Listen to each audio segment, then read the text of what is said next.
Charan je eden tistih avtomobilov, ki si ga boste izbrali samo zaradi naslednjih stvari.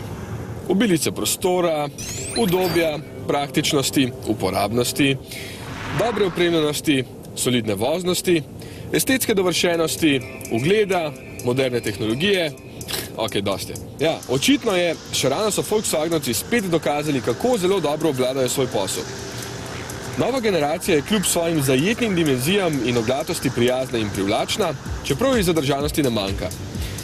In prav zadržanost je ena tistih vrlin, ki je mnogim všeč, ker takšno vozilo po občutku precej približa klasičnim limuzinskim avtomobilom. Z bistveno in zelo uporabno razliko. Ta vrata so pri novi generaciji Charana drsna in ga dela na ta način veliko bolj uporabnega. Ogromen napredek prinaša drugi generaciji Charana notranjost. Nadpovprečno dobri so materiali, izdelava seveda zelo kvalitetna, dizajn pa prijazen in enostaven. Tu je še odlična ergonomija, poleg tega pa pričakovano ogromno prostora za vse potnike. Dejansko se jih lahko vozi 7, za zadnja potnika so poskrbeli tudi z zračenjem, če sedeža ne rabite, pa jo enostavno zložite v dno prtljažnika. Del bogatega paketa opreme Highline so tudi tile fini sedeži iz alkantare in usnja, seveda pa ni poceni. 32.000 evrov stane takšen, kot je tale. Vseeno pa imam nekaj manjših pripomb.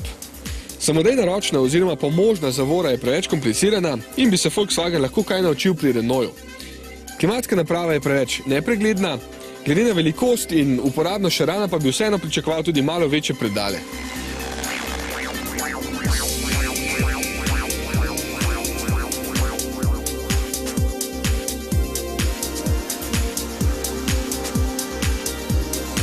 In to je to.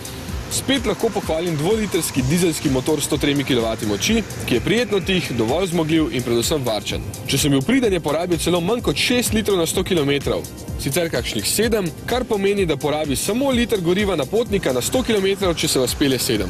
Pa še zelo čist je po zaslugi sečnine, ki pomaga izgorevati strupene delce, dolivajo pa jo na servisu. Ja, za družine si v tem trenutku težko predstavljam boljši avto.